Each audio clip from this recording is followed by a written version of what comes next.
Have you ever wondered what happens when entrepreneurship, environmental sustainability and venture capital collide? If so, you're like me and you're in the right place. Welcome to The Green Adventure. On the show, you'll learn from the critical insights of both founders and investors alike. Not random advice or generic guides, but real stories born out of their experience with genuine climate action. We aspire to create a network of people collaborating to build the green economy, accelerating us towards this critical target of net zero emissions. I'm your host and founder of the show, Jake Woodhouse. For all the notes, links and episodes, please visit www.greenadventure.com. Take care when typing that in. Adventure is spelt with a double D. Thank you for listening and enjoy the episode.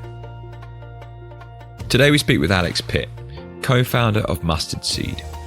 Mustard Seed work with early stage startups, investing in high growth impact. Listen in to learn how Alex looks for Lockstep business models, how to ensure impact is at the heart of a startup, and how critical building an excellent core team is.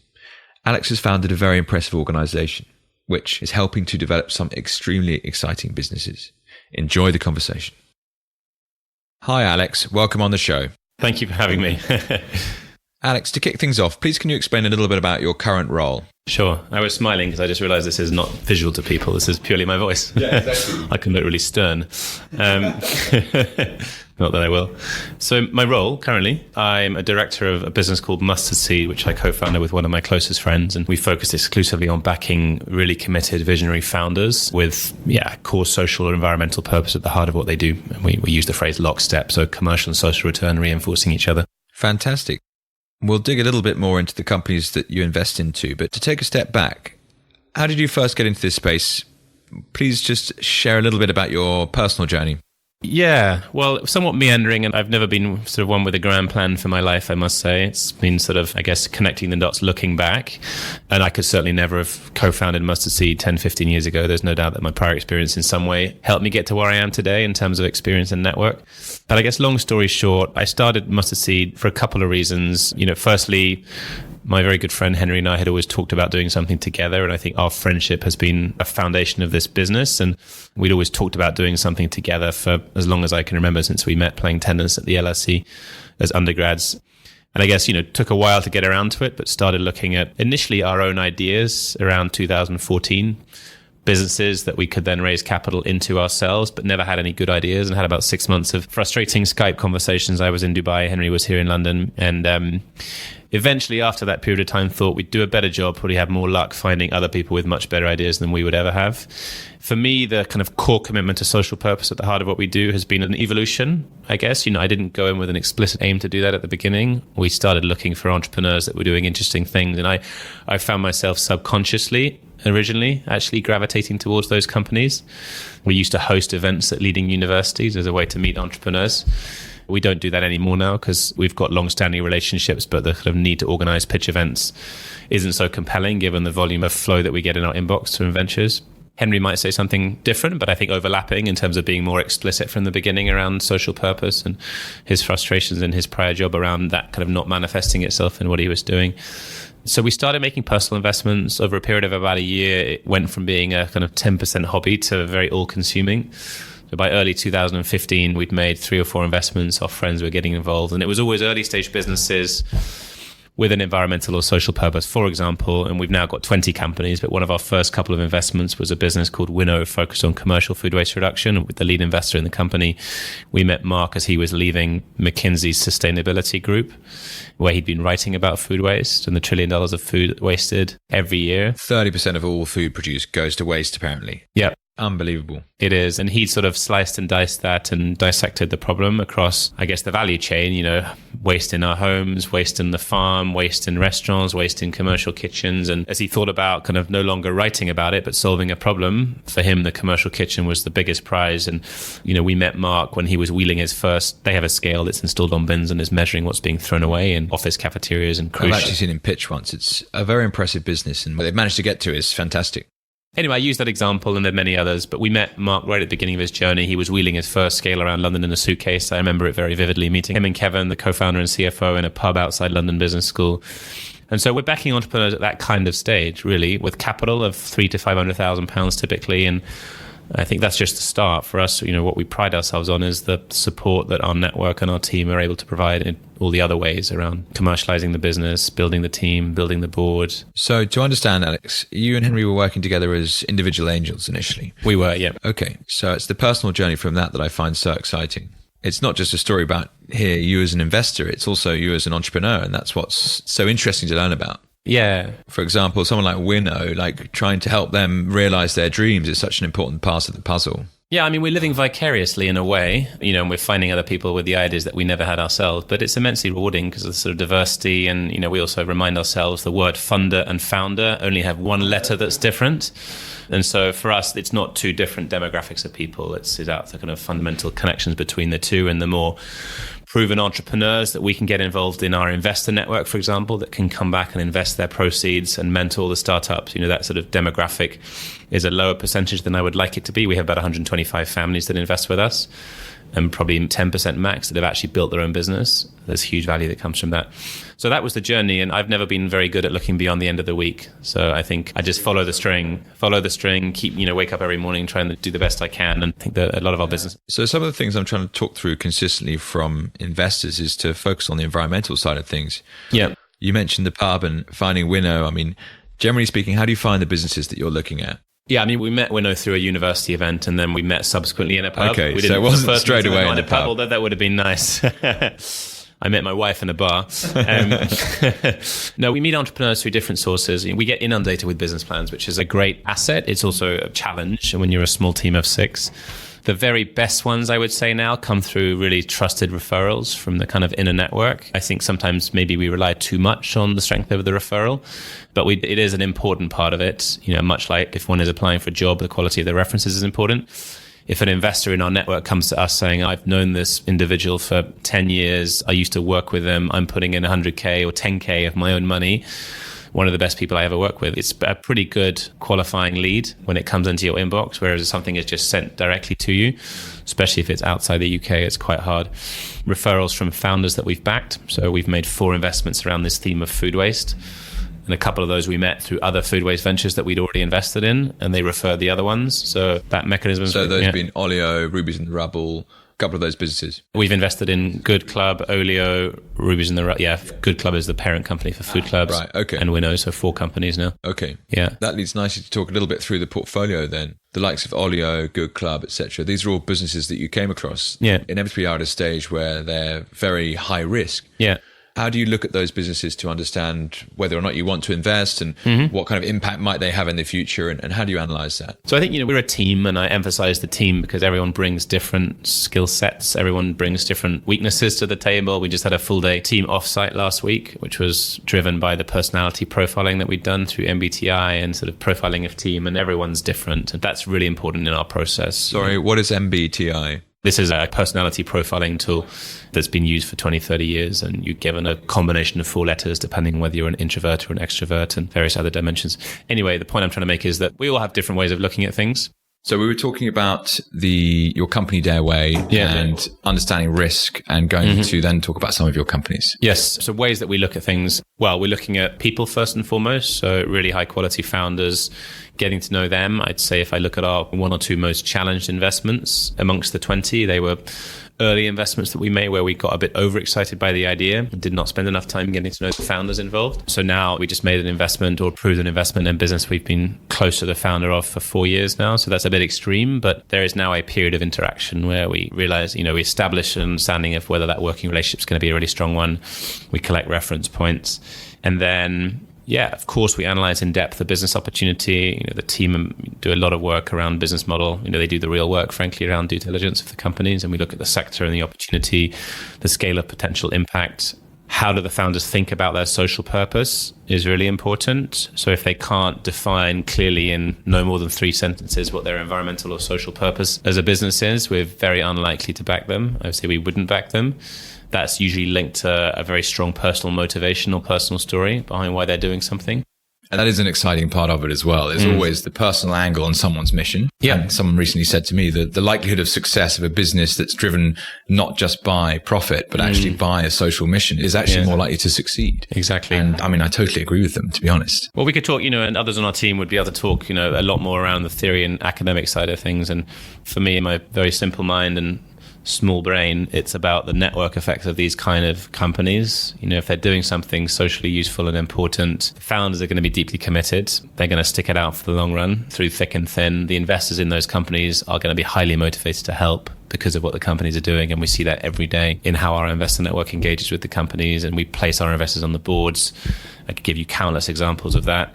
The customers of those products and services are going to be willing to buy more of it or engage more with that company because of the social purpose at the heart. And then the employees of those companies are going to want to stay for a longer period of time because they're connected to what their business is doing. So I think for all these kind of related reasons, the stickiness and longevity of these businesses and the commercial returns are going to be superior. Interesting. And we spoke just a little bit about some of those portfolio businesses. So perhaps you can touch on, just for some context, when you invest at an early stage, you're obviously looking for really talented entrepreneurs. You're looking for a journey that you're willing to be part of. Yeah. But once the capital is actually deployed, these businesses are having great effect in their marketplaces. So perhaps you could explain a little bit about some of those more environmentally focused companies you've invested in. Sure. So at the moment, and this may evolve over time, but for now, we're not prescriptive around one particular area or social theme. So we have a broad-based approach. We're quite opportunistic in that sense. If we see a really committed visionary founder, it doesn't matter so much to us whether they have an idea around improving educational outcomes or an idea around early diagnosis of cancer or an idea around reducing food waste. And one person's view as to what's important relative to the others might be different. And we have a very healthy debate within our team. So we're not comparing and contrasting social outcomes per se. So we have invested across broadly 5 areas: education, healthcare, environmental sustainability, financial inclusion, and family and community, broadly aligned to UN Sustainable Development Goals. I would suggest that most big problems in the world sit within those areas, perhaps with the exception of terrorism. Yeah, and then I think, what I said before, we're kind of getting involved really early, and we're also tracking the impact over time. So the social purpose we define in the mission statement, and that's part of our due diligence. And then also, how do they think about measuring the social outcomes on a monthly basis through 2 or 3 KPIs that also get reported and embedded in the articles of the company? If we can't be able That's awesome. So in the articles of the business, you have KPIs for social impact embedded in there. We have an obligation to report on the social metrics. The metrics themselves can be tweaked. The social purposes in the articles, and then an obligation to report on at least a quarterly basis, if not a monthly basis. Fantastic. That's something I've really thought about as well, actually, Alex. When you take the Articles of Association off Companies House and it's the standard set of articles, etc., there's nothing in there about the emissions impact that you could potentially have or any other social impact that is anything other than protecting shareholders and the rest of the kind of governance of the business. So fantastic to hear that you back entrepreneurs and businesses that have that baked in at the start. It's really important to us. And I imagine that then follows on. So you guys are an early stage investor. What happens when you get to Series B, C, D, and these businesses revenues are much, much higher? And do you find then that the investors later down the line are following in with the same rhetoric and that's thinking? A really good question. Because that would really start to change things. If all startups had this baked in now, in 5-10 years' time, Paris agreements are kicking in, we're looking for real change, and that would make a real difference. It's a great question. And that's in part why we have the social purpose or environmental purpose in the articles, because for now we're relatively capital constrained. I mean, we've invested about 15 million in 4 years, and it is increasing on a weekly basis, but we do not have the capital right now to lead Series C, Series D rounds in our companies. And we'd always want to co-invest anyway, but to make sure that that purpose is fully embedded and protected in the company so that an external investor that, God forbid, at some stage might not have that as a core part of why they're investing, it's always going to be protected. Yeah, because you wouldn't want a misaligned investor coming in, putting a lot of money into the business, and then once the target or milestone is not hit by the startup, then starting to influence things from a board level and changing the purpose of the business in a different direction. Yeah. Oh, what an awesome thing to involve in the business.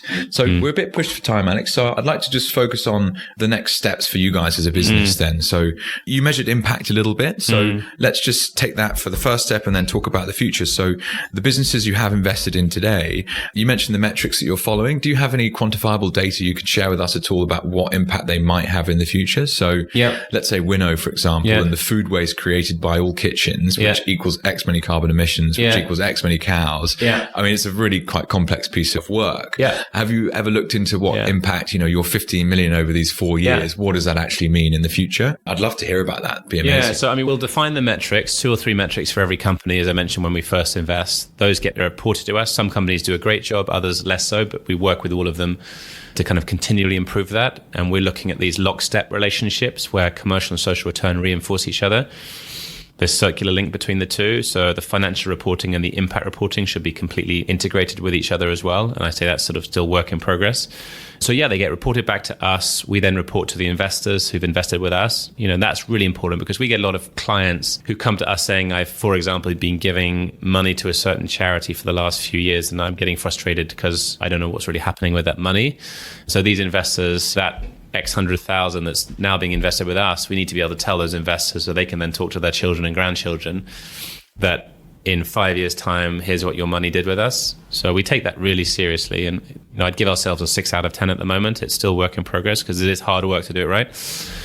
For example, in our healthcare companies, we are measuring improved patient outcomes and lives saved. Now, in 2 of those 3 cases, companies are in clinical trials, so they're not saving lives yet. So it's a big fat 0 right now.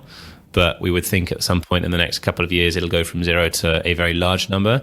Whereas in the case of our food waste companies, it's ticking up really strongly. And Winnows is reporting the CO2 emissions reduction, dollars waste saved, dollars of food waste saved, metrics. And I'm not going to give you the number because I'll give you the wrong number. And then my team... No, that's okay, but I'm sure it's very impressive in the picture. But it is impressive and it's all in the public domain and the website. And it's a part of how, for all these companies, they're attracting customers, they're attracting investors. Yeah. And so 10 years from now then, Alex, so Mustard Seed as it is today, what's the vision? Where would you like things to be if you could ideally get there? Well, So, again, I'm not good at looking beyond the end of the week. But, okay, 2 weeks' time. 2 weeks' time. No, I think, we want Mustard Seed to be a fully viable business. We're not quite there, but we almost are. We're almost a break-even business. And we want the kind of commercial model to really work fully, which I think fundamentally will come down to proven commercial returns from our businesses. And we're almost there with that. And we've had 4 offers now to sell our positions in businesses, which we've said no to each time, which was quite difficult because, for a lot of institutional investors, they are not allocating with us yet. At least they tell us because